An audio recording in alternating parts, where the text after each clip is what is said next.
J. Radio J. Radio J. Radio J. Radio J. 15h, 16h30. Cyrielle Sarah Cohen. Bonjour à toutes et à tous et bienvenue sur Radio J. Ravi de vous présenter cette nouvelle émission aujourd'hui jusqu'à 16h30 avec mon invité. Près de 60 pièces de théâtre en tant que comédien et vous me corrigerez si je me trompe, près de 130 mises en scène, nominé plus d'une fois évidemment au Molière, qu'il a aussi mise en scène pendant 10 ans. Jean-Luc Moreau vient nous parler de la mise en scène de 2 pièces. Secret de Sébastien Blanc, joué par Patrick Chenet et Laurent Gamelon au Théâtre de la Madeleine, c'est jusqu'au 17 mars, mais aussi de la comédie Un atelier pour deux de Laurence Gilles, qu'il interprète également avec Véronique Jeannot au Théâtre de Passy. C'est à partir du 27 février. On en parlera, un échange suivi de mon coup de cœur à 16h05, Olivier Marois, et l'occasion comme toujours de découvrir nos invités en direct sur Radio J. 15h, 16h30. Cyrielle Sarah Cohen. Radio J. Bonjour Jean-Luc Moreau. Bonjour. Merci beaucoup d'être mon invité aujourd'hui. Je ne suis pas toujours très bonne dans les chiffres. Est-ce que je suis assez juste ? Non. Non ? Très loin ? Non, mais ça fait rien. De toute façon, moi, ce qui m'intéresse, c'est demain. Donc, ce que j'ai fait hier, c'est bien. Ça n'a mais, pas grande importance. Comme on dit, je ne sais plus qui disait ça, on ne méprise bien que ce qu'on a possédé. Donc, tout ce qui est du passé, c'est du passé. Ça crée des images pour ceux qui ont vu les spectacles. Mais moi, j'ai oublié beaucoup de choses. À vrai dire. Et vous dites que vous vous concentrez sur l'avenir, sur tout ce qui reste à faire, je crois savoir. Oui, parce que je trouve que j'ai la chance d'être encore très productif. Oui. Et donc, je me rends compte que plus je vais, c'est terrible parce que je commence à avoir un certain âge, et plus je vais, plus j'ai à la fois des envies et des frustrations de spectacles ou d'auteurs que j'ai pas montés, et plus j'ai aussi de propositions. Aujourd'hui, je viens d'avoir une proposition avec Jean-Félix Lalanne, que j'aime beaucoup, qui me branche sur un spectacle musical. Je vais sans doute mettre aussi en scène une comédie musicale sur Gigantosaurus, sur le dessin animé pour enfants, mais d'arriver à faire un spectacle scénique. Donc, puis j'ai des pièces de théâtre, donc j'ai beaucoup de choses dans la tête, et ça c'est génial. Alors que d'être dans son fauteuil et de regarder une émission de télé en me disant c'était le bon temps quand j'ai monté les spectacles avec un tel ou un tel, ça franchement ça m'intéresse pas. J'entends bien. Alors on va tenter de découvrir pour l'heure votre actualité, mais aussi on aimerait savoir ou tenter de savoir qui vous êtes au-delà de ce que vous faites. Et tout d'abord j'aimerais vous demander 3 mots pour vous décrire, si vous voulez bien, Jean-Luc Moreau. Vous direz lesquels ? Amitié, fidélité et espérance. Et espérance. J'aurais dit avenir, mais finalement ça colle bien. Espérance, avenir, espérance. On verra bien. On va voir si ça colle avec votre personnalité tout au long de cette émission. Et alors le début, toujours le début. Jean-Luc Moreau, vous êtes né un 17 juin à Saint-Mandé, je crois savoir. Bravo. Quel genre d'enfance vous diriez que vous avez eu, mais surtout, dans quel cadre vous avez grandi ? Mon père était médecin militaire. Et puis ensuite, quand on est médecin militaire, on est à la retraite à 45 ans parce qu'il avait fait la guerre. Et donc après, il est devenu médecin civil. Et ma mère était médecin aussi, donc j'étais dans un milieu, disons, middle class à Saint-Mandé. J'avais une chance, c'est d'habiter en face du bois de Saint-Mandé, qui est toujours charmant. Et mes grands souvenirs sont évidemment des jeux avec des camarades de classe quand on était dans ce fameux bois de Saint-Mandé où on a inventé des tas d'histoires, et je crois même que c'est les premières fois où j'ai fait de la mise en scène en mettant en scène les jeux avec mes camarades. C'est ça, c'est ce que j'allais vous demander. Quel genre de petit Jean-Luc vous étiez ? Je crois que j'étais assez rêveur et très, très, très sentimental et très, très émotionnel. Et je me souviens que je pleurais beaucoup pour des bricoles. Et un jour, j'ai décidé, je devais avoir 8-9 ans, j'ai décidé de ne plus jamais pleurer. Ce qui était une décision qui m'a... Je trouvais bizarre. Enfin, maintenant, avec le temps, je me rends compte que c'était bizarre parce que finalement, c'est une sorte de mutilation. Je pense que les pleurs comme les rires sont des formes d'expression indispensables. Et d'un seul coup, de se priver des pleurs, Maintenant, je me dis que c'était absurde, mais c'était très cruel. Est-ce que vous avez maintenu cette promesse d'enfant ? Dans la vraie vie, oui. En scène, non.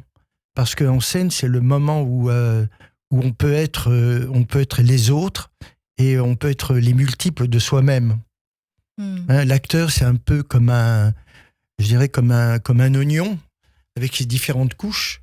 Et on se rend compte qu'à travers les rôles, on est ces couches successives de l'oignon. Et l'oignon, c'est pas une très belle image, mais enfin bon. Mais avec l'oignon, on peut pleurer d'ailleurs. Et je me rends compte que certains rôles m'ont permis d'évacuer justement peut-être ces douleurs ou ces tristesses qui sont renfermées et que je me refusais de vivre dans la réalité. Si je peux me permettre, pourquoi vous vous êtes fait cette promesse petit ?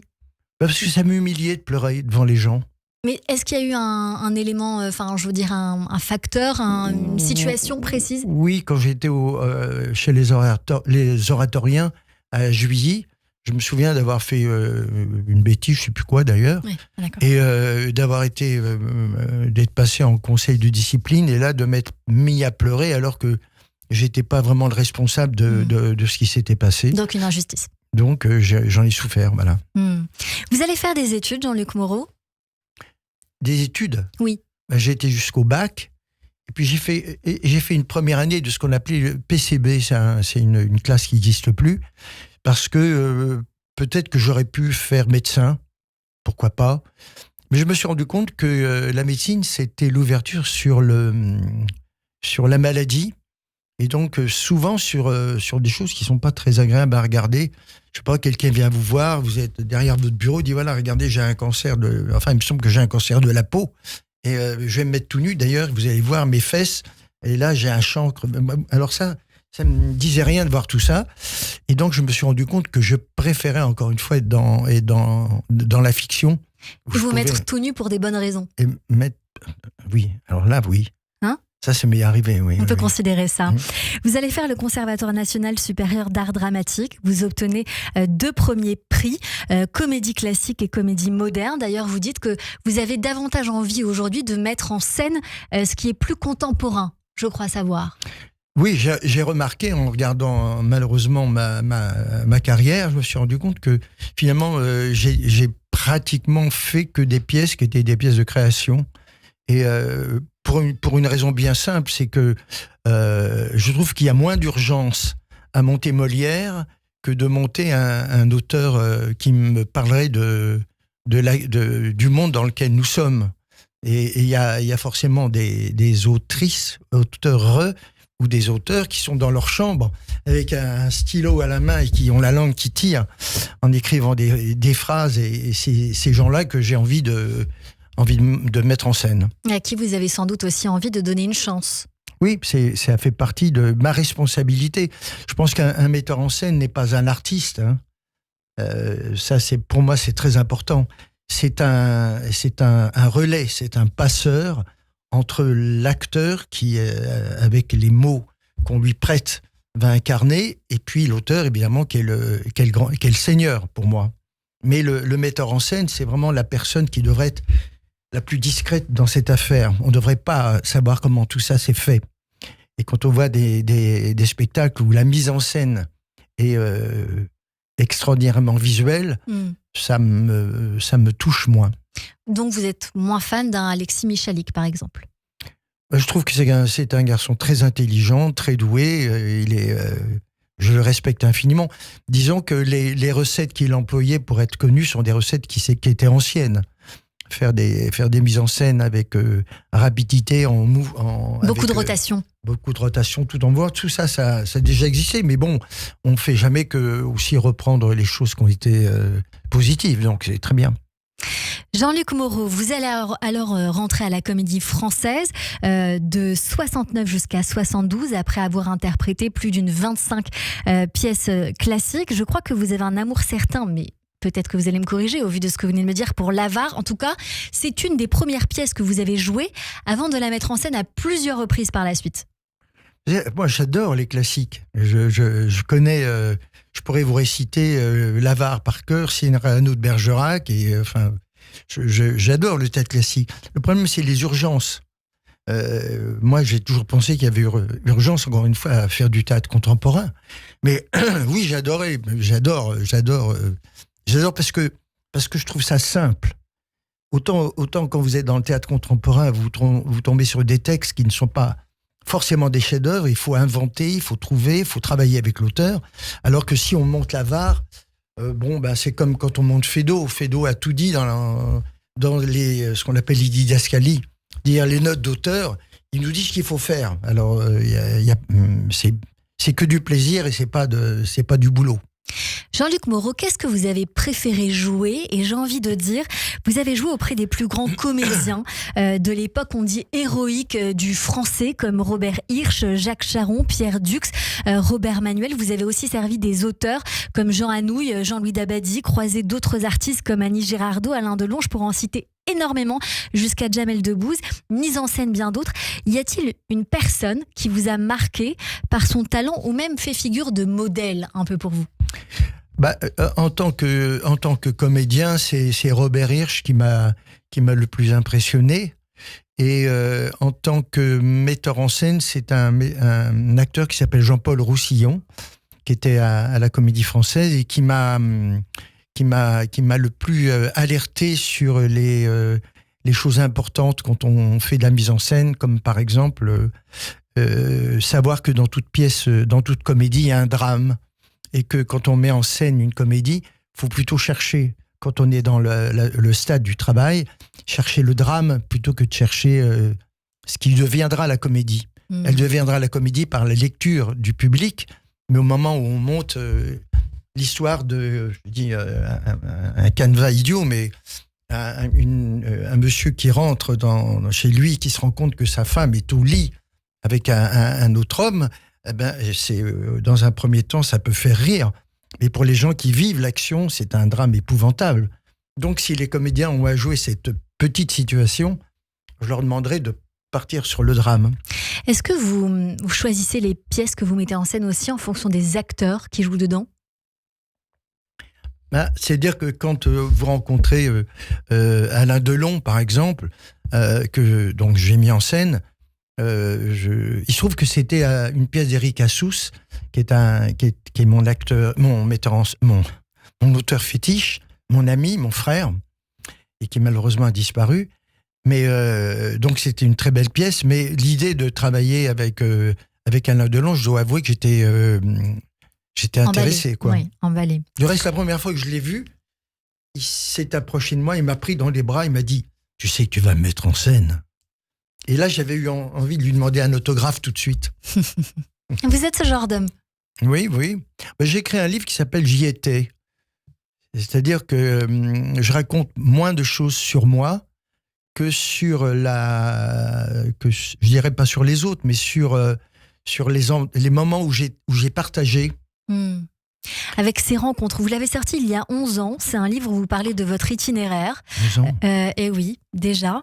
Un livre qui fait rêver plus d'un sur votre itinéraire, un texte qui est un voyage en coulisses, j'ai envie de dire, dans le monde du spectacle, et avant tout une déclaration d'amour à une profession, le bonheur de pouvoir se dire « j'y étais ». Et vous y êtes encore, Jean-Luc Moreau, puisqu'on vous retrouve bientôt en tant qu'acteur dans une comédie de Laurent Gilles, un atelier pour deux que vous mettez aussi en scène. C'est au Théâtre de Passy à partir du 27 février. Et vous jouez notamment avec Véronique Jeannot, mais pas que nous recevrons d'ailleurs pour en parler. Mais donnez-nous quand même le plaisir d'avoir quelques mots sur cette pièce qui nous attend. C'est une pièce intéressante parce que c'est une pièce sur l'amour. Et le thème, ça pourrait être résumé... Est-ce que l'amour sexuel, c'est-à-dire la liaison qu'on peut avoir avec un homme ou une femme, ou entre femmes et entre hommes, enfin bon, tous les cas de figure possibles, est-ce que c'est plus fort que l'amour qui est sans sexe ? Et dans la pièce, moi je suis un homosexuel qui vit avec Véronique Jeannot, nous sommes deux artistes sculpteurs, et arrive un homme qui l'embarque. Et donc, cet homme, évidemment, qu'elle va me présenter, je vais le pourrir, évidemment, parce que la relation que j'avais avec Véronique Jeannot, donc dans la pièce, était un amour qui était pendant 22 ans, je crois, dans la pièce. Et cet amour, il est très intense. Au-delà de l'intime. il est au-delà. Ouais. Et alors, en lisant la pièce, en la montant, je me suis dit, finalement, c'est un sujet qui est très intéressant, parce que l'amour sexuel, bien entendu, c'est la relation sexuelle qui fait qu'on est amoureux de quelqu'un.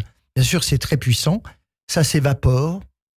Tandis que l'amitié amoureuse, est quelque chose qui, à mon avis, est plus fondateur que la relation sexuelle.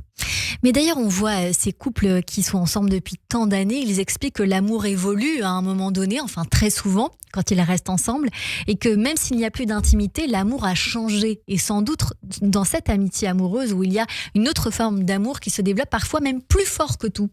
Ben, là, vous me cassez la pièce que je vais jouer. Non, mais ce qui est bien, c'est que la pièce ne donne pas de réponse, mais la pièce d'abord est avant tout une comédie. Oui. C'est-à-dire que, c'est assez amusant à voir, évidemment, parce que le futur, le fiancé de Véronique Jeannot dans la pièce, je vais le pourrir gravement, puis je vais le pourrir de manière assez drôle. Mais là où vous avez raison, c'est que on se rend compte que effectivement l'évolution d'un couple hétérosexuel, finalement à un certain moment, débouche sur ce qu'on peut appeler de l'amitié. Et donc, quand il n'y a pas de sexualité, ce qui est notre cas dans la pièce, c'est immédiatement beaucoup plus fort. On va se faire le plaisir de le découvrir très bientôt pour ceux qui veulent venir. Mais il y a une petite phrase par laquelle vous vouliez terminer. Non, parce que je vais vous parler d'un bouquin après. Justement, il se trouve que ce livre a un rapport avec c'est un bouquin que m'a passé un garçon qui s'appelle Patrick Tudoret. Que vous venez de sortir. Oui, et le petit livre s'appelle le petit livre de l'amitié. Vous savez ce qu'on va faire ? On va en parler longuement ensemble en deuxième partie d'émission, si vous voulez bien, Jean-Luc Moreau. Bien sûr. Et maintenant, on va parler ensemble de cette pièce qui s'intitule Secret de Sébastien Blanc, jouée par Patrick Chenet et Laurent Gamelon au Théâtre de la Madeleine. Depuis quelques jours, je suis venue voir cette pièce que j'ai trouvée formidable. Cela démarre avec une phrase très forte qui est peut-être la phrase sur laquelle on pourrait commencer et terminer cette pièce. Ce n'est pas parce qu'on frappe à votre porte que vous devez l'ouvrir. Au contraire, il faut réfléchir avant d'ouvrir sa porte. Et alors la question est la suivante. Est-ce qu'avec le recul de la vie, vous, Jean-Luc Moreau, vous êtes d'accord avec ça ? Est-ce que vous avez rencontré des amitiés parfois où vous vous êtes dit « j'aurais peut-être mieux fait de ne pas ouvrir cette porte » ? Oui, mais je crois que cette phrase, qui effectivement est très forte, en réalité, c'est quand même une métaphore. Parce que ça peut être, vous savez, le dîner qu'on a accepté, et puis on se dit avec la personne avec qui on dit, on dit oh, c'est emmerdant d'aller à cette soirée.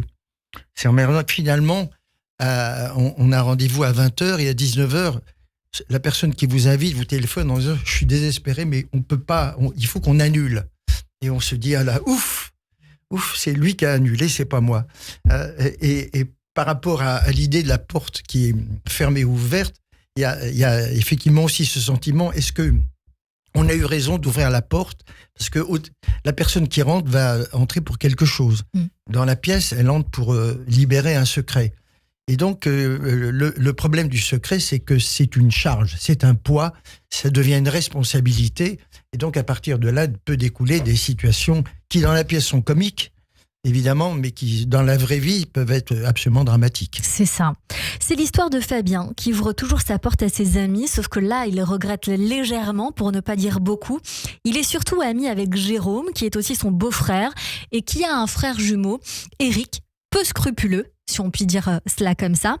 Et alors, tout va se renverser quand Éric va vouloir confier un ou plusieurs secrets à Fabien, quelques heures avant la finale de Roland-Garros.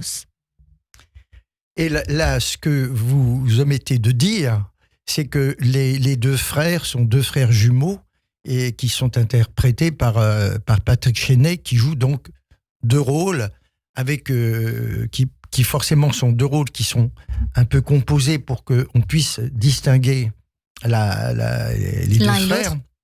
Mais Patrick Chenet est un acteur puissamment intéressant et il n'a pas voulu que ça soit une perruque qu'on lui mette pour le faire changer de personnage ou une moustache, mais il a voulu que ça soit par le jeu de l'acteur qu'on comprenne quelle est la différence entre les deux personnages. Un qui effectivement est un peu psychorigide et l'autre qui est plus lunaire, plus farfelu. Tout à fait. Et alors, il s'avère que ce Fabien est considéré un peu comme un ami par le Eric, qui est donc, alors c'est un petit peu compliqué pour les auditeurs, mais qui est donc un des frères jumeaux le peu scrupuleux, si on peut dire ça comme ça. Et donc, il va libérer ce poids, ses secrets vis-à-vis de son frère, en fait, auquel il n'arrive pas à parler. Oui. Ce qui est intéressant, c'est que comme ils sont...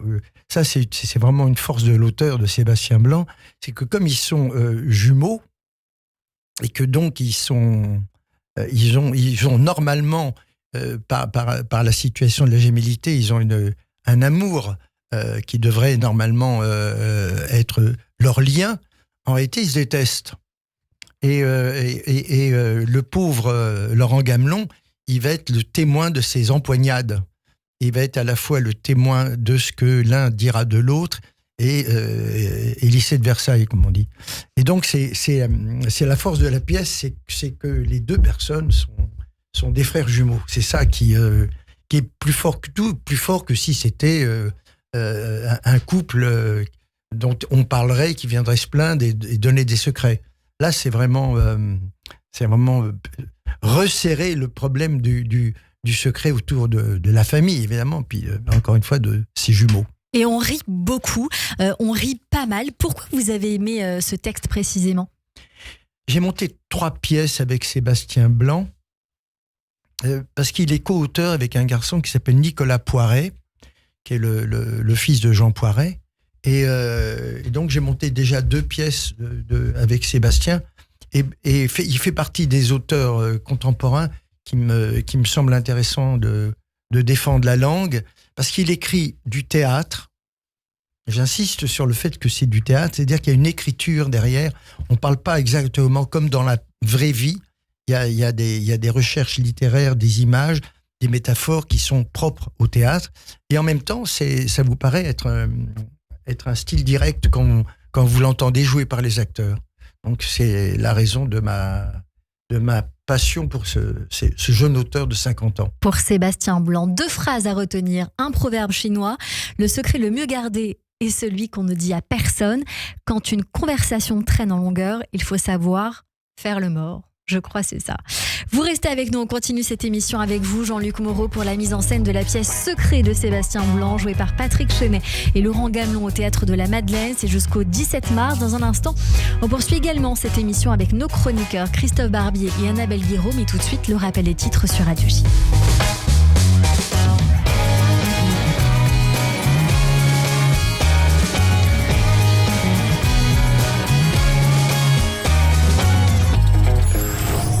h 16h30, Cyrielle Sarah Cohen. Radio J.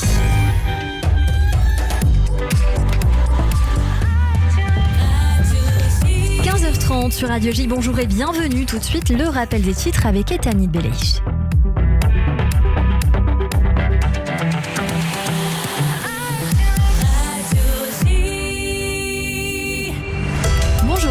Bonjour Cyrielle, bonjour à tous. Des membres du djihad islamique ont ouvert le feu sur le kibboutz de Merav en Judée-Samarie aux alentours de 15h, heure israélienne. Aucun blessé n'est à déplorer.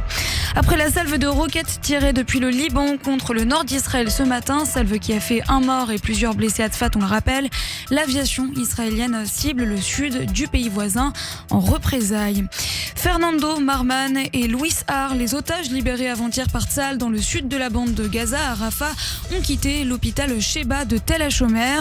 D'après l'établissement médical, des séquelles physiques et psychologiques sont bel et bien visibles sur ces survivants après 129 jours de captivité.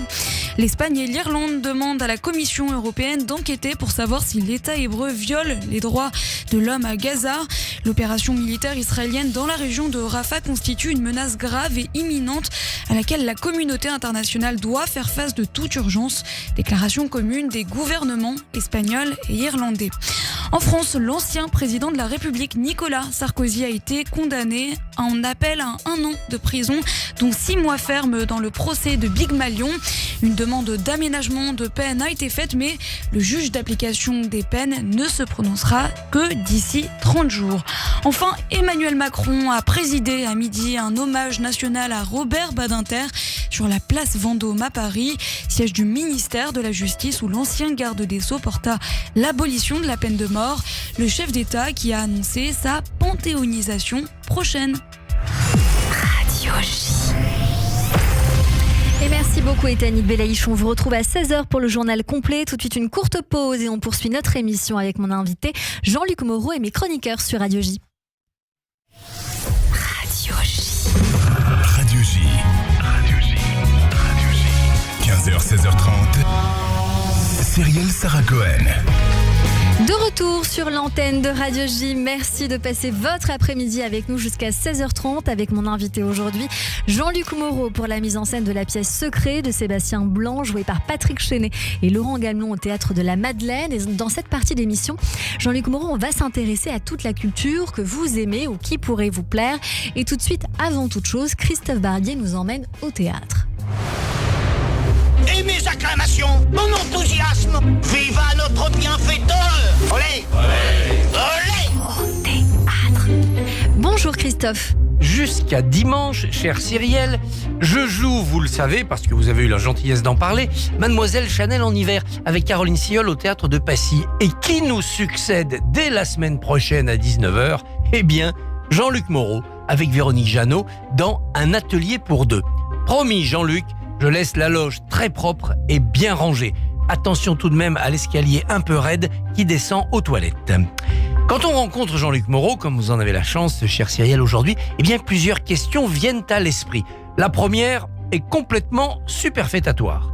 Jean-Luc Moreau se considère-t-il en lien avec Frédéric Moreau, le héros de l'éducation sentimentale de Flaubert, c'est-à-dire un personnage avide de réussite sociale, mais surtout amoureux fou d'une seule femme, Madame Arnoux, inaccessible. Est-ce votre cas, cher Jean-Luc ? Y a-t-il une Madame Arnoux ? Deuxième question, celle-ci est évidente. Comment faites-vous pour mettre en scène plusieurs pièces en même temps, comme cela vous est si souvent arrivé dans votre carrière ? Jean-Luc Moreau fait penser à ces jongleurs chinois qui font tourner moult assiettes en haut de longues tiges. Au fait, avez-vous un souvenir drôle d'une assiette qui s'est cassé la figure ? Plus sérieuse, ma troisième question. Comment résumer, cher Jean-Luc Moreau, comment définir l'œuvre du regretté Éric Assou ? Vous avez travaillé comme metteur en scène et ou comme comédien sur une douzaine au moins de ses pièces. Qu'est-ce qui vous a séduit ? Qu'est-ce qui vous a passionné ? Je tiens Éric Assou pour le meilleur auteur contemporain sur le couple et ses labyrinthes. Sur le mensonge aussi, avec ses poisons et ses vertus. J'ai hâte d'entendre vos souvenirs et votre analyse. Question suivante. Vous avez travaillé dans le théâtre public et dans le théâtre privé, passant par la Comédie Française et le Théâtre de la Colline, avant de faire le bonheur des belles salles des grands boulevards. Eh bien, ma question est politique. Comment expliquer la cassure, le fossé, parfois l'ostracisme qui sépare ces deux continents, le privé et le public, en France ? Comment les rapprocher ? Dernière question, celle-ci est inévitable. Le matin, cher Jean-Luc Moreau, selon quelle technique vous coiffez-vous ? Ça fait beaucoup de questions auxquelles il va falloir répondre, Jean-Luc Moreau. Je suis prêt. C'est vrai qu'il y a eu beaucoup de questions autour d'Éric Assou, autour de la coiffure, autour de cette fameuse assiette qui tombe. Ça fait beaucoup de questions. Oui, mais j'ai des réponses. Vous avez des réponses et vous échangerez, j'imagine, avec Christophe Barbier sur le sujet, peut-être Bien en vous sûr. croisant en loge. Merci beaucoup, Christophe Barbier. Tout de suite, c'est la chronique Flashback d'Annabelle Guiraud. Radio J. 15h, 16h30. Cyrielle Sarah Cohen. Bonjour Annabelle. Bonjour Cyrielle, bonjour Jean-Luc. Dans cette chronique, on va entrer dans votre univers culturel et parler d'artistes que vous appréciez. On va commencer avec la musique. Et là, cher Jean-Luc, on va monter crescendo sur l'échelle des sensations. Allez, c'est parti. Avec le plus grand boys band de tous les temps, les Backstreet Boys, et leur tube planétaire Everybody. Extrait.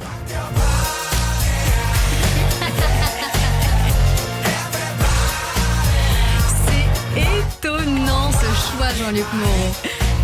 Pourquoi ?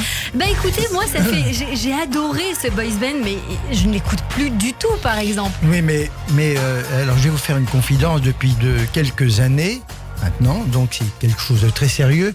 Je vis avec une jeune femme qui est plus jeune que moi, puisqu'elle je crois qu'elle a 26 ans, donc elle est très jeune.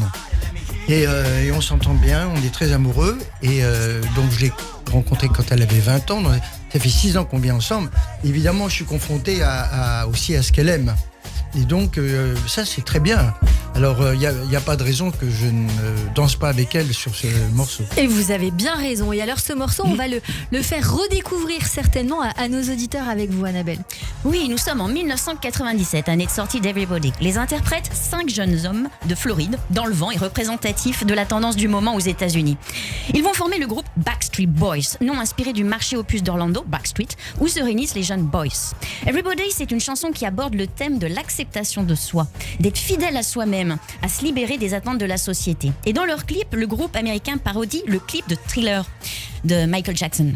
La vidéo se déroule dans un manoir hanté. Chaque chanteur s'est alors mis dans la peau d'un monstre pour davantage visibiliser le concept de l'acceptation de soi et de se libérer des attentes qui ne sont pas les siennes.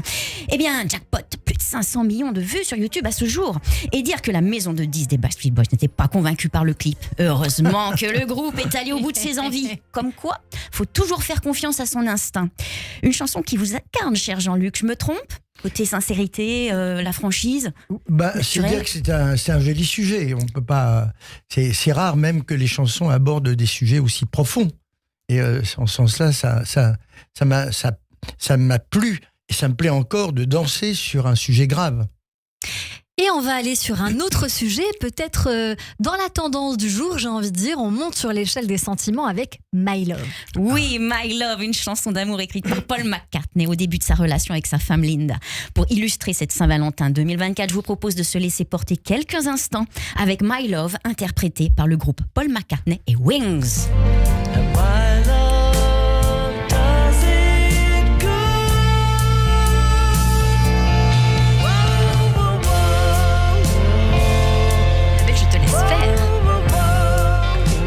Une anecdote. Vous avez une anecdote sur cette chanson ? Oui, justement, la jeune femme avec laquelle je vis, je ne savais pas comment lui faire comprendre que j'étais amoureux d'elle. Elle habitait à Épernay. Elle habitait dans un immeuble à étage. Et j'ai loué une camionnette décapotable. J'ai mis un piano droit dedans, une guitare. Je suis allé chez elle, j'ai mis des baffles. Et j'ai mis la chanson de Paul McCartney et j'ai fait de l'air guitare parce que je ne joue pas. Et voilà, je dis My Love. Voilà. C'est merveilleux. Vous avez chanté ? Oui, Vous lui avez chanté ? Oui. J'étais je faisais la chanson sur la voix de Paul McCartney quand même. Hein. J'avais un chorus derrière qui était sérieux. Ça va donner des idées, ça, aujourd'hui. Vous avez revisité Roméo et Juliette un petit peu. Oui, exactement. Alors, on va dire un petit mot sur cette chanson quand même. 1970, séparation des Beatles. Paul McCartney a besoin de continuer d'exister, collectivement et en musique. Et il va alors former le groupe McCartney et Wings avec des musiciens et son épouse Linda. Et en 73, c'est la sortie de My Love, un succès avec piano et guitare qui va propulser le groupe au sommet des charts américains. Et ben voilà, on a tout dit. On poursuit en lecture avec un ouvrage que vous avez récemment lu et que vous avez rapporté aujourd'hui, dont je crois que vous voulez vraiment nous parler, Jean-Luc Moreau. Il s'agit du livre qui s'intitule « Le petit livre de l'amitié ». Oui, c'est un livre écrit par un garçon que je connais bien et avec lequel je prends toujours de temps en temps des cafés et qui s'appelle Patrick Tudoré. Et c'est un garçon qui a une particularité, c'est qu'il est hypermnésique. Et c'est très impressionnant parce que il a la mémoire de tout, notamment des lieux, des dates, des auteurs, des personnes. Enfin bon. Et quand par hasard il y a un mot qui lui échappe, eh bien ce mot le hante. Et tant qu'il n'a pas retrouvé le mot, il devient malheureux. Enfin bon, là il a écrit un livre qui s'appelle Le petit livre de l'amitié et il y a des chapitres.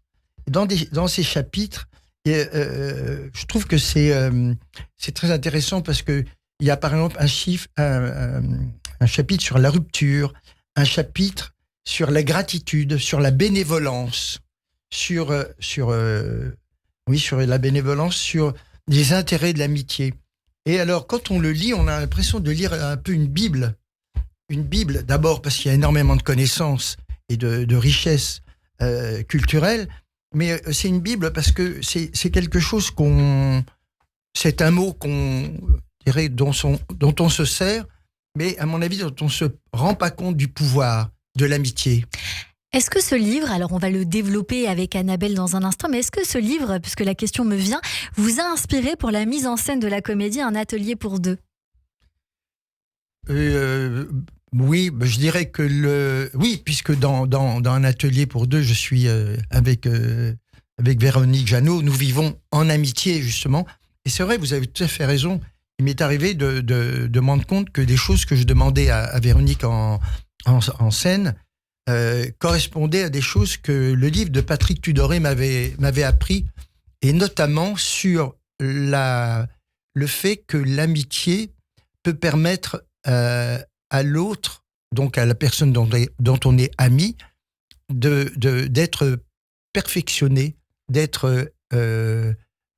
d'évoluer à travers ce sentiment de l'amitié, parce que c'est un sentiment qui a une pureté, qui fait que les conseils éventuellement qu'on peut se donner l'un à l'autre sont des conseils, qu'on pourrait dire gratuits. Ouais. Et qui font évoluer et l'un et l'autre en règle générale, quand c'est bienveillant. Attention. Quand c'est bienveillant. Enfin, lui, il parle pas de la bienveillance, il parle de la bénévolence.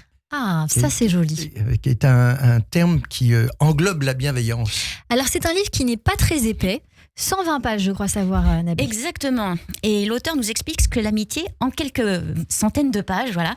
Et c'est une affaire aussi vieille que l'humanité, l'amitié. C'est vrai, Patrick Tudoré nous rappelle qu'en Grèce antique, il existe 4 mots pour définir l'amour. Eros, l'amour érotique, passionné et sensuel. Storgé, l'amour familial. Agapé, l'amour universel et inconditionnel. Et enfin, filial, sujet du livre, l'amour de l'amitié. Alors dans ce livre, il est sujet donc de filia, considéré comme aussi essentiel au bonheur. Et comme disait Aristote, sans amis, nul ne choisirait de vivre. C'est vital. C'est sublime, ça. C'est vital. Ah, ouais. Et dans ce livre, on parle aussi du temps qui passe et des amitiés qui perdurent. Pour l'écrivain, si certains amours sont éphémères, l'amitié doit quant à elle durer. Le petit livre de l'amitié, c'est le fruit d'histoires multiples, de rencontres exaltantes, de cette amitié sans laquelle on ne serait rien. C'est elle qui, par un mystère relevant de la grâce, nous construit et fait de nous des êtres humains dignes de ce nom. Et pour vous, Jean-Luc, en début d'émission, vous avez cité 3 mots-clés, dont amitié. L'amitié pour vous, ça vous nourrit dans votre quotidien ? C'est vital ? Ce qui y a de particulier dans l'amitié, c'est que le temps n'existe pas. Alors que dans la relation amoureuse, il est évident que le temps est là, il nous presse. Il y a toujours une urgence dans l'amour, alors que dans l'amitié, vous pouvez ne pas voir quelqu'un pendant 2-3 ans, et puis vous vous rendez compte qu'au moment où vous vous rencontrez, vous continuez une conversation que vous aviez commencée il y a 3 ans. Et que donc le temps, là, d'un seul coup, n'existe plus, ou n'a pas existé. Et donc, je trouve que c'est aussi une des pas qualité, mais une des particularités de l'amitié. Et pour moi, c'est ce qui me séduit le plus. C'est un livre que l'on peut retrouver aux éditions Salvator, donc le petit livre de l'amitié, un livre de Patrick Tudoré. On termine cette chronique avec une série que vous appréciez, American Horror Story, Annabelle.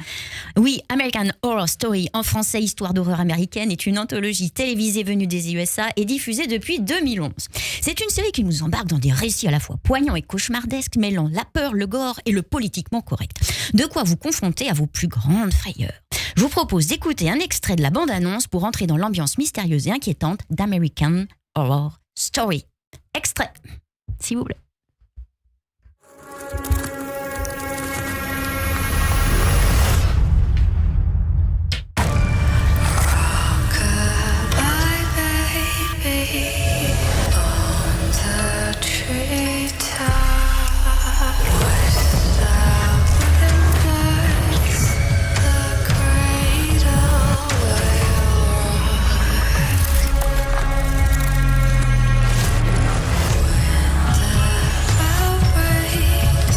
American Horror Story, une série où chaque saison a son histoire. Et c'est comme ça depuis 12 saisons. Qu'est-ce qui fait le succès de cette série depuis 13 ans ? Eh bien, American Horror Story fait référence à la connaissance collective sur des faits d'actualité, des personnages historiques, des films, des légendes urbaines, des histoires paranormales et mystérieuses. À partir de cette matière, on y ajoute ce qu'il faut pour attirer et garder le téléspectateur en haleine. Du gore, du déséquilibre psychologique, du sexe, des sujets tabous et du politiquement correct. Et ça marche. Et ce qui pimente aussi, c'est l'effet surprise avec l'intervention de guests comme Naomi Campbell, Lady Gaga, ou dernièrement dans la saison 12 avec Kim Kardashian qui signe son premier rôle à la télévision. American Horror Story à retrouver sur Canal+, MyCanal et Disney+. Et la question est la suivante. Pourquoi vous aimez cette série, Jean-Luc Moreau ? Moi, je trouvais qu'il y avait beaucoup de passerelles avec l'actualité. Et ce que je trouve très fort de la part du réalisateur, c'est de nous embarquer dans des histoires absolument atroces, horribles, mais qui ont toujours une résonance qui peut nous faire accepter l'idée que, en ouvrant la porte, ça peut nous arriver, quoi. Oui. Alors ça, je trouve ça très, très fort, d'être dans son appartement et d'avoir peur d'aller aux toilettes, quoi. C'est ça, c'est-à-dire que ça ça développe notre imaginaire et en même temps, il y a toujours une connotation qui pourrait être dans la réalité. Voilà. Mm. Voilà, vous l'avez exactement dit comme moi, mais mieux. Non, je me permettrai pas. Mais j'ai tenté de le comprendre à ma manière pour être sûre qu'on soit bien sur la même longueur d'onde. Merci beaucoup, Annabelle Guiraud, pour nous avoir bien fait voyager dans les goûts culturels de notre invité. Merci beaucoup. Radio J. 15h, 16h30, Cyrielle Sarah Cohen. Et je vais poursuivre cette émission avec ce que j'appelle moi l'introspection. Oscar Wilde a dit « Parfois, nous pouvons passer des années sans vivre du tout et tout à coup, notre vie entière est concentrée dans un seul instant. » Tentons, si vous le voulez bien, de faire ça maintenant avec 10 questions pour nous aider encore à mieux vous connaître sur la douce musique de Jérémy Ababou. Jean-Luc Moreau, si vous aviez la possibilité de reprendre votre vie depuis le début, que changeriez-vous ? Je changerais de nature, de ma nature. Je trouve que je suis passé à côté de beaucoup de choses parce que j'ai été happé par des choses qui n'étaient pas forcément formidables, comme par exemple le jeu. J'ai joué dans les casinos. Je jouais beaucoup avec un comédien qui s'appelle Pierre Arditi. On a démarré d'abord ensemble. Pendant peut-être 15 ans, on a passé nos nuits à perdre dans les casinos. Et par exemple, voilà, ça, je trouve que c'est quelque chose que je renie complètement. Ça a simplement été une perte de temps. Et j'aurais pu monter des pièces pendant ce temps-là. Avec cet argent-là. Avec cet argent-là, ça c'est sûr. Mais vous avez joué. Et ce mot jouer, il reste important quand même dans votre vie. Oui, mais dans la vie, je joue beaucoup. C'est-à-dire que je ne me travestis pas dans la vie. Je suis vraiment dans une sincérité totale et de plus en plus, parce que je trouve que c'est plus simple surtout. Mais j'aime m'amuser dans la vie, oui. J'interpelle les gens dans la rue. Je dialogue beaucoup avec. Ce qui est de plus en plus compliqué parce que les gens sont de plus en plus fermés. Oui. Ils ont peur, on sait pourquoi. Et moi, j'aime bien parler aux gens, j'aime bien parler aux gens, quoi. J'aime bien. Quel conseil vous donneriez à un enfant pour réussir sa vie ? Va au bout de tes envies, même si elles sont bizarres, même si elles sont refusées par tes parents. Il faut aller vraiment au bout de ses envies, parce qu'il y a un moment, dans le temps, on finit par avoir un cancer du poumon, alors qu'on n'a pas fumé, on ne sait pas pourquoi. C'est simplement parce que là, il y a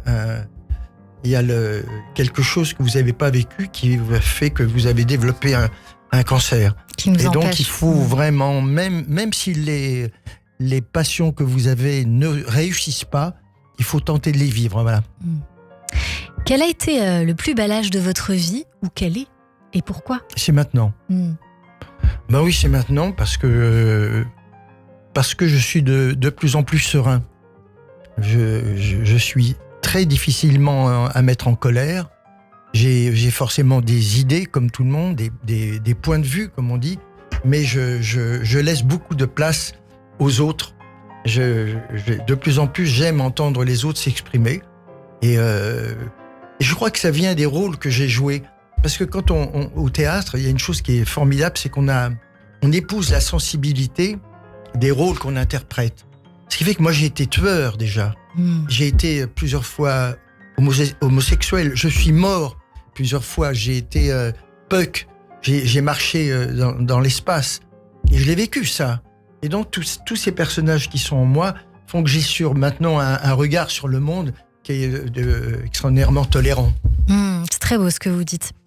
Y a-t-il une grande erreur dans votre vie, ou une erreur tout simplement, mais que vous avez résolue d'une manière ou d'une autre? Des erreurs, bien sûr, j'en commets même.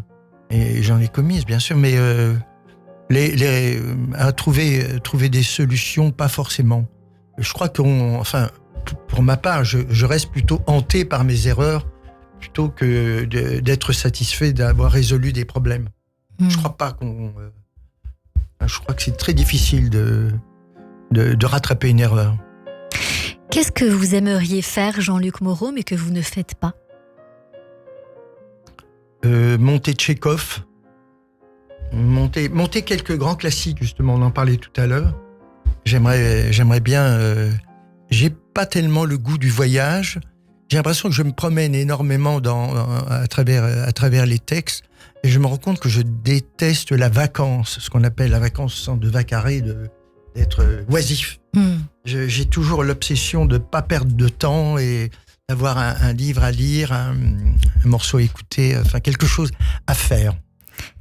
Y a-t-il quelque chose justement que vous avez fait cette année, on va dire en 2023 jusqu'à nos jours, et dont vous pensez vous souvenir toute votre vie? Je pense que c'est d'avoir été voir à Toulouse mon fils Romain, qui est handicapé et que je vois pas parce qu'il est dans un centre. Et malheureusement, avec mon emploi du temps, c'est très compliqué. Et là, je suis arrivé à aller le voir, et ça a été un moment extraordinairement joyeux. Si je vous parle d'amour, alors Jean-Luc Moreau, cela résonne comment? Comme quelque chose de souffrant ou de vivant? Je dirais même si c'est vivant, c'est ça. Je veux dire, il y a forcément de la souffrance aussi. Il y a la souffrance de toujours être à l'affût, de savoir comment faire comprendre à l'autre qu'on l'aime. Et on est tous dans cette problème. Enfin, quand on a la chance d'aimer quelqu'un, on est toujours dans cette souffrance de savoir comment peut-on faire pour vraiment lui faire comprendre. Alors on se dit, mais alors on est chacun dans nos solitudes. Et non, on voudrait partager, mais c'est compliqué. Si vous pouviez changer une chose sur votre corps ou sur votre personnalité, ce serait quoi?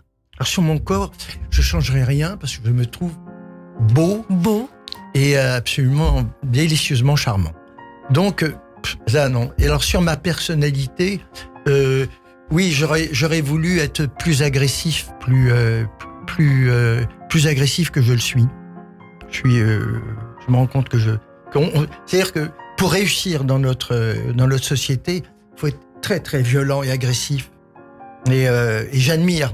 Je dois avouer que j'admire les gens qui sont capables de l'être. Pourtant, vous avez un très joli itinéraire, comme vous racontez dans ce livre J'y étais. Aujourd'hui, vous dites acquérir une très jolie sérénité.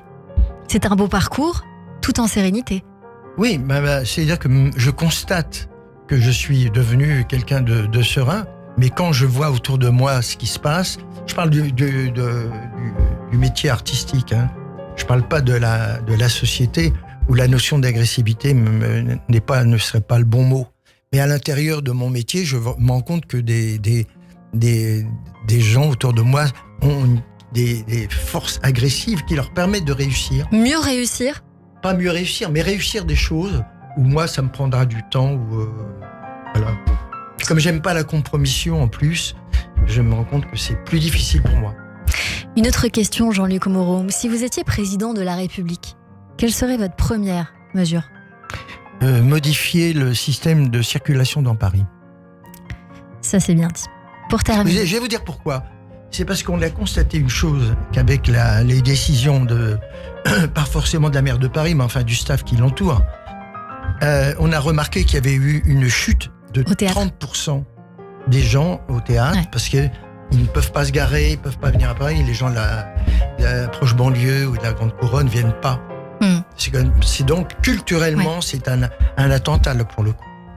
Pour terminer, qu'aimeriez-vous que les gens retiennent de vous, Jean-Luc Moreau ? Qu'ils viennent voir les spectacles que je monte. Et c'est ce qui me ferait le plus de plaisir.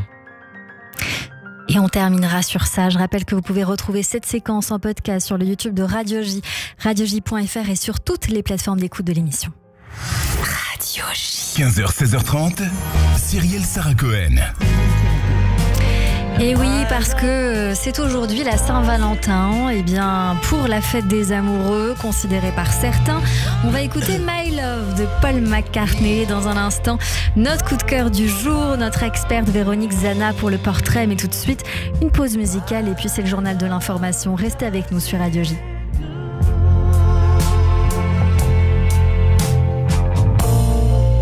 And when the cupboard's bare, I'll still find something there with my love. It's understood, it's everywhere with my love. My love does it good. Oh, oh, oh.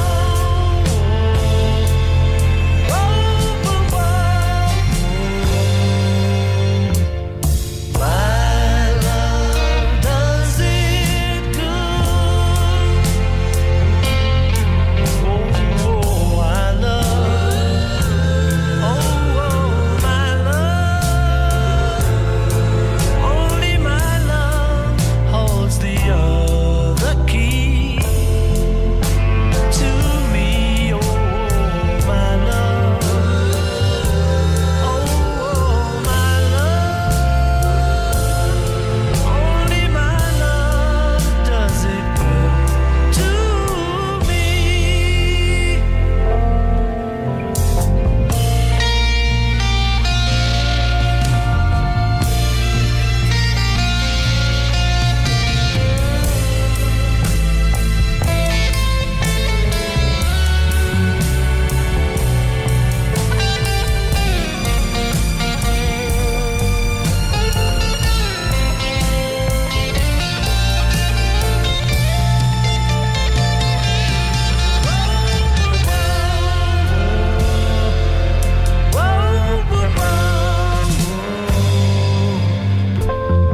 My love does it good.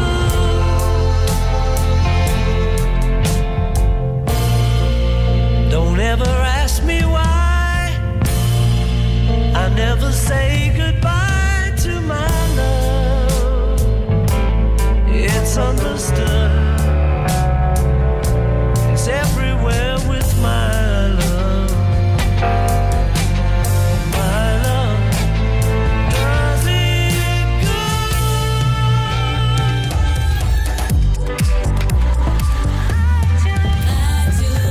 Il est 16h sur Radio J. Bonjour et bienvenue. Tout de suite, le journal de l'information avec Etani Belaïch.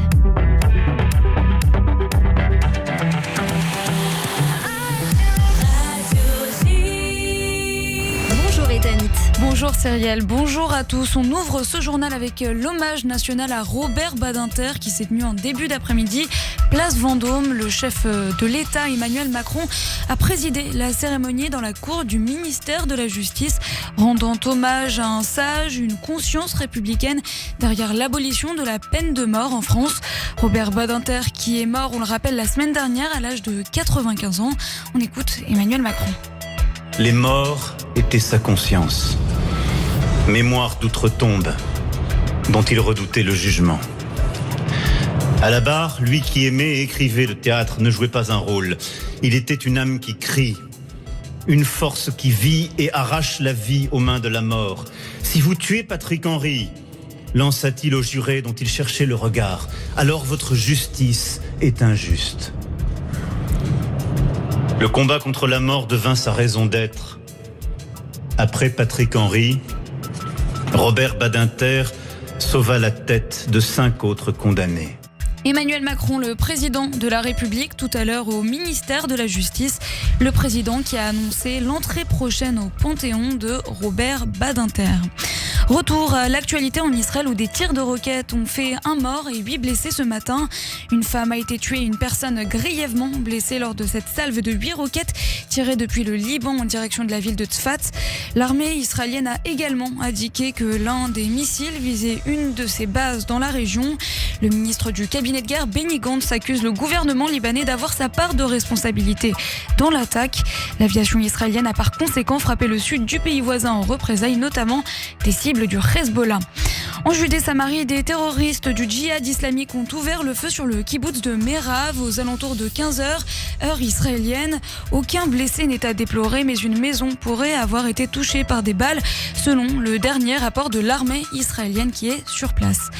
Toujours sur le terrain, mais à Gaza, cette fois, Tsahal a éliminé plusieurs terroristes à Khan Younes ces dernières 24 heures. Par ailleurs, Tsahal a diffusé une vidéo qui montrerait le chef du Hamas dans un tunnel gazaoui le 10 octobre, soit 3 jours après le début de la guerre. Il n'avait pas été vu depuis plusieurs semaines. Daniel Hagari, le porte-parole de l'armée israélienne, sur ce fichier inédit. Le dirigeant du Hamas dans la bande de Gaza, l'assassin Yahya Sinwar qui fuit avec ses enfants et l'une de ses épouses à travers les tunnels amenés par son frère Ibrahim Sinwar. Et dans les images qui ont été filmées le 10 octobre au début de la guerre, voilà comment il a fui avec sa famille en sous-sol dans un tunnel vers l'une des zones de résidence sécurisées qu'il avait construit à l'avance. Daniel Hagari, le porte-parole de Tsahal en conférence de presse hier soir, il était traduit par i24 News. Une centaine de proches d'otages ont porté plainte contre le Hamas à La Haye aux Pays-Bas tout à l'heure. Plainte déposée devant la Cour pénale internationale pour génocide, enlèvement et crimes de violence sexuelle. Dans la foulée, une marche de soutien aux otages a eu lieu autour du siège de la Cour internationale. En France, l'ancien président Nicolas Sarkozy a été condamné en appel à 1 an de prison, dont 6 mois ferme. Condamnation dans le cadre du procès sur les dépenses excessives de sa campagne présidentielle, perdue en 2012. Une affaire pour laquelle il a été condamné en première instance à 1 an de prison ferme. Un aménagement de peine a été demandé, mais le juge d'application de peine ne se prononcera que d'ici 30 jours. Enfin, la grève des contrôleurs à la SNCF se confirme. Un TGV sur 2 devrait circuler ce week-end. Selon les estimations internes de plusieurs sources syndicales, 7 contrôleurs sur 10 seraient en grève à partir de demain soir et pour tout le week-end de vacances scolaires à venir. Le patron de SNCF Voyageurs, Christophe Fanichet, affirme qu'un TGV sur 2 devrait circuler ces prochains jours. Le Premier ministre Gabriel Attal a confié sa lassitude face au mouvement de grève au sein de la compagnie. Moi, je vais vous dire, je pense que les Français sont très attachés à notre Constitution et au droit de grève, qui est constitutionnel. Ils savent que la grève, c'est un droit. Mais je crois qu'ils savent aussi que travailler, c'est un devoir. Et notamment quand on doit permettre à des Français qui travaillent toute l'année, qui pour quelques jours ont probablement envie de pouvoir retrouver leur famille, leurs proches, de pouvoir le faire. Moi, j'appelle à la plus grande responsabilité, encore une fois, pour les Français. C'était donc Gabriel Attal, le Premier ministre. Il était ce matin au micro de BFM TV. Et merci beaucoup Etani Belaïch. On vous retrouve demain à partir de 14h. On attend une très courte pause et c'est la suite de notre émission avec mon invité Jean-Luc Moreau et mon coup de cœur sur Radio J. Radio J. Bonjour. Le 6-9, Ilana Ferradian. Retrouvez-moi tous les matins avec mes chroniqueurs et mes invités. De 6h à 9h, au menu, politique en Israël, politique en France, mais aussi culture, société, santé, judaïsme, histoire. C'est tous les matins, de 6h à 9h sur Radio J. Radio J. Radio J. Radio J. Radio J. 15h, 16h30. Cyrielle Sarah Cohen. Merci à toutes et à tous de nous rejoindre sur l'antenne de Radio J. Si vous êtes avec nous depuis le début, merci pour votre fidélité avec notre invité aujourd'hui, Jean-Luc Moreau, venu nous voir pour la mise en scène de la pièce Secret de Sébastien Blanc, jouée par Patrick Chenet et Laurent Gamelon. C'est au Théâtre de la Madeleine et tout de suite, c'est le coup de cœur sur Radio J. Radio J. 15h, 16h30, Cyrielle Sarah Cohen. Bonjour Olivier Marois. Bonjour. On va découvrir votre titre « Tu sauras pas quoi faire de moi », issu de votre nouvel album éponyme qui paraît le 16 février, et puis on revient juste après. Je suis touchant, j'ai les yeux verts de ma maman. Tu me trouveras du panache, tu me trouveras désarmant. Tu riras de mes conneries, autant rire à bras ballants.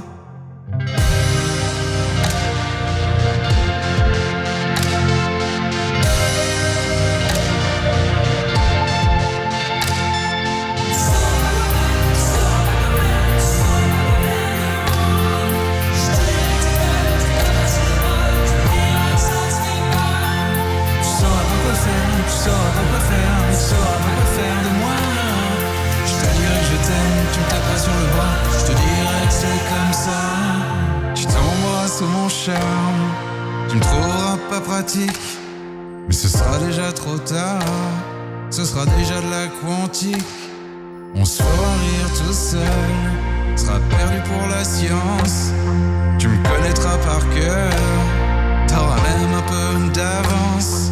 Tu sauras pas quoi faire, tu sauras pas quoi faire, tu sauras pas quoi faire de moi. Je te dirai que t'es belle, tu me taperas sur le bras, tu me diras que ça se fait pas. Tu sauras pas quoi faire, tu sauras pas quoi faire, tu sauras pas quoi faire de moi. Je te dirai que je t'aime, tu me taperas sur le bras, je te dirai que c'est comme ça. Tu sauras pas quoi faire, tu sauras pas quoi faire, tu sauras pas quoi faire de moi. Je te dirai que t'es belle, tu me taperas sur le bras, tu me diras que ça se fait pas. Tu sauras pas quoi faire, tu sauras pas quoi faire, tu sauras pas quoi faire de moi. Je te dirai que t'aimes, tu me taperas sur le bras, je te dirai que c'est comme ça. Je te dirai que c'est comme ça. Je te dirai que c'est comme ça. Je te dirai que c'est comme ça. Je te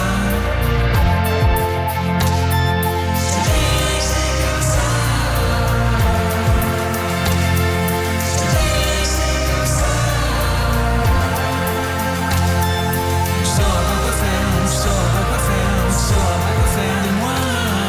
Je te dirai que je t'aime, tu me taperas sur le bras. Je te dirai que c'est comme ça. Je te dirais que c'est comme ça. Et on vient d'écouter ce titre en direct, Tu sauras pas quoi faire de moi, d'Olivier Marois. Rebonjour Olivier. Bonjour. C'est un plaisir de vous avoir en face de moi. On vient de découvrir ce titre. Vous vous dites finalement qu'il faut composer avec vous. C'est ce qu'on comprend. Oui, je sais pas. On sait pas quoi faire de vous, mais bon. Ouais, bah pas le choix de toute façon. Ouais, voilà, c'est ça. C'est ce que vous avez voulu dire dans ce titre, dans cet album. Qu'avez-vous voulu exprimer ? Bah, tout est un peu dans la chanson, quoi. J'aime pas faire de trop longs discours, c'est pour ça que je fais des chansons courtes. Ouais. Et, mais c'est assez précis, quoi. C'est tout simple, quoi. On saura peut-être pas toujours quoi faire de moi. Vous dites, votre moi, je trouve que communiqué. c'est injuste. Pourquoi donc ? Parce qu'il est beau comme un dieu. Ah mais c'est justement ça le problème. Ouais, C'est écrit, c'est justement, c'est que c'est impossible de ne pas tomber sous son Mais bien charme, sûr. c'est ce qui est dit. Mais pour autant, on ne saura pas quoi faire. Peut-être justement que c'est un faux ego trip, je ne sais pas. Oui, alors c'est pas pensé aussi profondément que ça, quoi. C'est beaucoup plus simple que ça, beaucoup plus direct, et la personne existe. Donc je m'adresse à une personne en particulier, c'est ce que je fais en général, ce sont plutôt des conversations plutôt que des chansons générales. J'aime pas trop les chansons globales. C'est ciblé, quoi. Oui, je suis pas j'aime pas trop m'écouter parler, j'aime pas la finesse de mes analyses politiques m'intéresse peu. Donc je préfère me concentrer sur ce que je comprends vraiment. On peut dire que votre grille, c'est une voix grave, chaude, parler, chanter, patiner, des mélopées sans mélo, une esthétique pop, chanson orchestrale. Est-ce que ça, c'est juste ? Alors, je sais pas, c'est flatteur, hein, pour la voix. Moi, je pense qu'elle est un peu amoureuse. Là. Oui, Non, je suis déjà amoureux. Je vous remercie. Je vous remercie. Pas d'histoire aujourd'hui. Ce serait compliqué à gérer pour moi après. Ce serait très compliqué. Mais en tout cas, on découvre ce titre. Et puis, comme j'ai envie de dire que c'est d'actualité aujourd'hui, on va découvrir aussi C'est pour ça qu'on s'aime.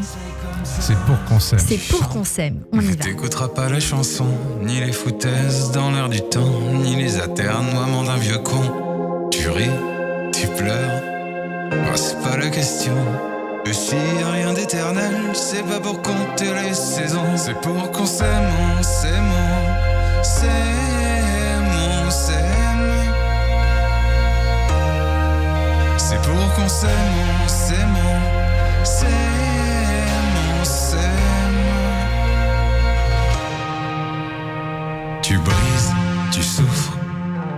tu lâches un sourire. La vie n'est qu'un club SM où se font du bien les gens qui s'aiment. C'est beau, c'est vain, bah c'est la condition. Et s'il y a rien d'éternel, c'est pas pour compter les saisons. C'est pour qu'on s'aime, on s'aime, on s'aime, on s'aime. C'est pour qu'on s'aime, on s'aime, on s'aime, on s'aime.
Et voilà, nous venons d'écouter ce titre qui vous appartient, Olivier Marois, c'est Pour qu'on s'aime. C'est un album que vous avez composé avec Talisco, je crois savoir. Oui, voilà, avec Jérôme Amandi, donc Talisco. Et j'ai eu la joie de faire un petit disque avec lui de 4 ou 5 chansons il y a 2 ans de ça. Et en fait, c'était un EP, c'est ça, oui, c'est ça. Un EP que vous avez sorti qui s'appelle Osanas. Oui, Osana. Exactement. Et donc ça nous a plu, on était contents, on a été contents de faire de la musique ensemble. Donc du coup j'ai eu l'opportunité de faire un grand disque, enfin un gros disque. Et donc je l'ai tout de suite sollicité et patiemment attendu qu'il soit disponible pour qu'on puisse faire ça tous les deux. Pour continuer ensemble sur cet album aujourd'hui qui s'intitule donc Tu sauras pas quoi faire de moi. Comment vous êtes arrivé dans le milieu artistique? Parce que je crois savoir que vous êtes surtout un ancien prof de tennis à la base des bases. Ouais, et puis je suis même avant ça, je suis même serveur, barman, je suis tout ce que vous voulez, balayeur, etc. Je suis venu très tard à la musique, enfin très tard, n'exagérons rien, mais j'ai commencé à 21 ans, mais ce qui est tard, parce que pour apprendre un instrument, c'est assez tard, etc. Donc j'ai commencé à 20-21 ans à écrire pour le plaisir quelques chansons. Je m'étais toujours dit, oui, à 30 ans, il faut que j'ai fait un film, un bouquin, un album. Enfin, c'est ce que je m'étais dit gamin. Et donc du coup, c'était dans cet état d'esprit-là que j'ai essayé d'écrire quelques chansons, voir ce que ça donnait. Donc aujourd'hui, vous écrivez les textes, et puis pour la composition, c'est Talisco et vous, juste Talisco. Je compose tout, et puis après, il y a cette rencontre avec Jérôme qui a mis le nez dans mes compositions. D'accord. Et donc qui a fait beaucoup plus qu'un travail de simple arrangeur ou de producteur. Donc c'est vraiment 2 petits artistes qui se rencontrent. Allez-y. Jean-Luc Moreau a une question à vous poser. Non, mais si en écoutant là, les deux morceaux, je trouve qu'en plus, indépendamment du texte qui est très beau, j'ai trouvé que c'était assez rare de voir qu'il y avait une vraie place à la musique. Tout à fait. Et ça, c'est... Mais je passe beaucoup de temps. En fait, je passe mes journées à chercher des mélodies. Oui. Et je passe des journées à échouer, en fait. Oui. On est tous là, t'en fais pas. Ça fait partie. Et par chance, là, de temps en temps, j'accorde beaucoup d'importance à ça, quoi. Parce que les mots, d'un seul coup, prennent un écho. Et c'est l'écho dans la musique, c'est beau. Oui, puis après, les chansons, il faut aller les chanter. Donc si c'est pour aller chanter partout... si c'est pour... pardon, excusez-moi. Non, je vous en prie, bien sûr, pour aller les chanter. Est-ce que justement, il y a des scènes potentielles à venir, ou est-ce que vous cherchez... Oui, potentiellement tout, le monde entier et tout. Non, moi, ce que je veux, c'est faire 50, 100 dates par an jusqu'à la fin de ma vie. Hein. C'est ça que je veux faire. Mais l'important, c'est d'avoir, comme vous disiez, puisque c'est pour le jouer, sincèrement, avoir des mélodies qui nous plaisent égoïstement, c'est vachement important, parce que s'il faut se taper tous les soirs un texte qu'on aime à moitié, une mélodie qu'on aime à moitié, etc., c'est épuisant, et je suis pas sûr que ce soit bon pour la santé. Mais écoutez, pour être tout à fait honnête, il y a de nombreux artistes qui sont très fiers de leur album en entier. Et en règle générale, quand la chanson marche très bien, que ça devient un single, ils disent « je n'en peux plus ».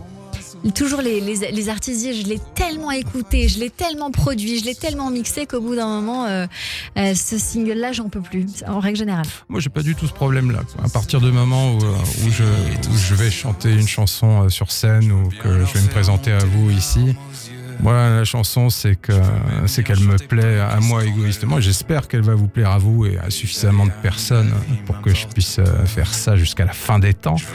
Mais en vrai, ça me plaît à moi, donc j'ai pas ce genre d'angoisse ou de chichi. On découvre et je veux pas qu'on oublie. Crevé jeune et ténébreux, les aléas de la vie m'importent peu. Mais je veux pas qu'on m'oublie. Je veux pas qu'on m'oublie. Je veux bien qu'on m'aime, je veux bien qu'on hésite, mais je veux pas qu'on m'oublie. Je veux bien devenir riche et tout ce qu'on veut. Je veux bien me payer les putains de par deux. Je peux même bien tout perdre ou tout foutre au feu. Les aléas de la vie m'importent peu. Je veux bien vieillir à deux, vieillir heureux. Je veux bien mourir du bonheur plein les yeux. Je peux même bien crever seul et malheureux. Les aléas de la vie m'importent peu. Je viens de découvrir ce troisième single extrait de votre album dont nous parlions il y a une petite seconde. Tu sauras pas quoi faire de moi, votre premier album Olivier Marois. Est-ce qu'on peut passer un message? Est-ce que vous voulez un petit coup de pouce? Est-ce que vous cherchez un tourneur? Est-ce que vous cherchez une salle? Est-ce que vous cherchez un artiste pour vous accompagner sur scène, un musicien? C'est vous qui dites, c'est votre moment de faire une demande si vous le désirez. 12 tourneurs, 15 tourneurs. Que des tourneurs pour faire beaucoup de scènes jusqu'à la fin de la vie. En tout cas, c'est ce qu'on vous souhaite. En attendant, on vous retrouve sur les réseaux sociaux. Sur Instagram, c'est Marois Olivier. Oui. Et sur les autres réseaux sociaux, j'imagine que c'est Olivier Marois, peut-être musique, quelque chose comme ça. Oui, tout simple. Olivier Marois, tout simplement sur YouTube. Oui. Cet album, où est-ce qu'on peut se le procurer? Alors, il sort dans quelques jours, le 16 février, enfin dans 2 jours en tout cas. Il sort vendredi. On peut le retrouver en physique ou plutôt sur les plateformes, j'imagine aussi? Alors plutôt sur les plateformes a priori, parce que je sais en physique peut-être, mais je suis pas très au courant. Enfin, je sais pas. Est-ce que vous êtes produit indépendant ou est-ce que vous avez un label? Non, j'ai la chance d'avoir une super petite maison derrière moi. Ah bah ça, bonjour Roy Music. C'est une grande chance en effet, c'est pas toujours le cas, donc bravo déjà pour ça. Depuis longtemps, donc c'est une petite aventure presque familiale. Et qu'on espère très longue en tout cas pour vous. Merci beaucoup évidemment. Olivier Marois d'avoir été notre coup de cœur en direct sur Radio J. Merci mille fois, à très vite. Accueilli. Avec plaisir. Radio J. 15h, 16h30, Cyrielle Sarah Cohen. Radio J. Radio J. Le portrait psychologique. Comme toujours à la fin de cette émission, Jean-Luc Moreau, on a pour habitude de débriefer ces minutes que nous avons passées ensemble, mais sans vous. Dans la mesure où, à ma gauche, nous avons notre psychanalyste Véronique Zana qui va dresser un joli petit portrait au travers de ce qu'elle a entendu dans cette émission. Mais quand vous dites sans vous, je m'en vais alors. Non, vous restez ici, mais on reste très à l'écoute de ce portrait qui a été observé, analysé et noté. Bonjour Véronique. Bonjour Cyrielle, et quelle chance, mes oreilles sont toutes guillerettes et cette voix, cette prosodie avec le corps qui va avec, c'est vraiment un bonheur, alors merci. Alors dans tout ce que j'ai entendu, j'étais vraiment frappée pour un homme qui dit ne pas aimer le voyage, comment vous êtes tout le temps en mouvement, tout le temps en balade entre le dedans, le dehors, l'intérieur, l'extérieur, votre notion de temporalité avec dans vos 3 mots, l'amitié, la fidélité plutôt atemporelle et résolument orientée vers demain avec l'espoir, l'espérance qui en fait partie. Donc vous vous promenez comme ça, avec aussi vos oreilles, puisque j'entendais lors des discours politiques que vous tendiez l'oreille sur cette scène politique et cette manière de poser le verbe. Et donc vous êtes vraiment à l'affût de tout ce qui se passe et vous avez parlé de danser sur des sujets graves. Mais c'est effectivement ce que je ressens avec vous dans votre manière de vous promener dans tout ce qui vous entoure. Presque de boire tout ce que vous entendez pour en tirer quelque chose. Et vous n'êtes jamais éloigné du contemporain. Vous faites ce lien, y compris dans votre amour d'ailleurs, dans la musique. Et là, on a vraiment quelque chose de très riche, de très dense. Alors, vous avez dit aussi tout à l'heure que vous auriez voulu peut-être avoir un petit peu plus d'agressivité, cette partie-là. Mais pourtant, vous êtes un homme qui pratiquait la coupure. Vous décidez à un moment, ça suffit les émotions, je ne vais plus pleurer, je vais garder mes émotions pour la scène. Donc, le côté radical est quelque chose que vous savez faire. Donc, de ce côté-là, la responsabilité aussi, avec cette notion de laisser la parole aux contemporains et de faire une distinguo entre ce qu'il y a sur scène et ce qu'il y a à l'extérieur. Donc, finalement, quelque chose d'assez fort. Et on peut être de ce côté-là sans forcément passer par l'agressivité. En tout cas, c'est ce que j'entends et que je trouve très intéressant. Vous êtes aussi multidirectionnel. J'ai beaucoup aimé la métaphore de l'oignon avec le multicouche, qui a quand même cet avantage de se déshabiller, mais pas trop. Il reste encore quelque chose à aller investiguer. Et une des questions aussi qui m'animait chez vous, c'est mais que fait-il avec le vide finalement ? Ou le doute ? Est-ce que c'est vraiment des dons qui sont complètement mis sous le coude ? Ou est-ce que vous y mettez de la sublimation ? Ou que finalement c'est là que vous allez puiser une certaine créativité ?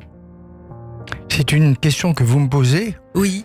Alors le doute, je l'ai en permanence, je l'ai même dans la réussite.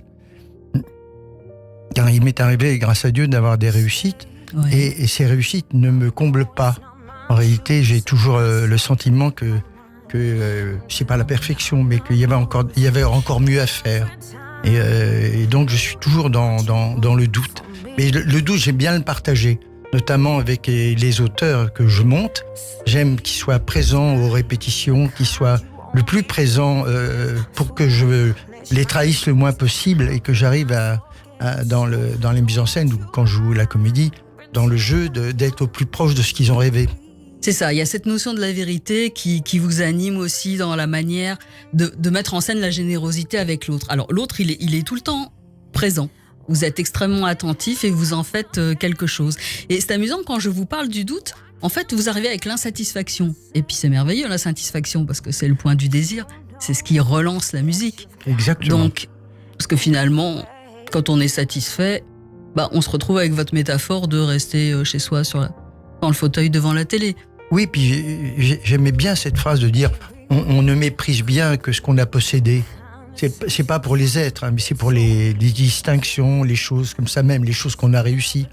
Bon, on les a réussies, c'est bien, mais pas sans autre chose. J'ai toujours envie de minimiser finalement les succès éventuels, enfin les réussites, pour aller tenter de réussir enfin. C'est-à-dire, c'est ça. C'est demain, quoi. Et là aussi, très intéressant, puisque la possession, vous l'avez dit sur plusieurs plateaux, c'est pas votre truc. Vous n'êtes pas la possession des biens. Des honneurs, des biens, non. Voilà. Donc vous êtes vraiment plutôt soit dans le partage, l'échange, ou dans cette liberté qui vous emmène et qui vous permet de tester énormément de zones. Oui. Donc vous avez aussi une plasticité, une fluidité, parce que j'ai cru entendre que vous aviez dit sur un autre plateau que l'impro n'était pas votre truc. Non, parce que ce qui m'intéresse, c'est de vérifier la vérité à travers les mots qui ne m'appartiennent pas. Si quand vous êtes dans l'impro, finalement vous vous servez de vos mots, de votre vocabulaire, puis de votre plastique. Tandis que lorsque vous avez à jouer un texte de Molière, c'est compliqué, parce que les mots seront les mots d'un autre. Savoir s'emparer des mots d'un autre et savoir leur donner vie, ça c'est compliqué. C'est ça. Et alors c'est peut-être quelque chose qu'on a en commun, parce que finalement dans mon métier, il m'arrive de devoir prêter les mots à celui qui ne les ont pas, qui ne les a pas plutôt. Oui. Donc, et d'ailleurs on dit souvent que l'artiste précède le psychanalyste. Je ne suis pas psychanalyste, mais j'ai remarqué que dans la gestion des acteurs, j'ai souvent référence à des gens que j'aime bien en psychanalyse et dont je me sers, je dirais presque inconsciemment, mais qui apparaissent comme ça dans le discours. Mais oui, vous avez une oreille absolument extraordinaire. Alors un autre mot comme ça, très rapidement, qui est venu par 2 fois, c'est hanter. Est-ce que vous auriez comme ça une petite ritournelle qui vous habite ? J'ai la même que la vôtre. Oui. Je suis hanté par la mort.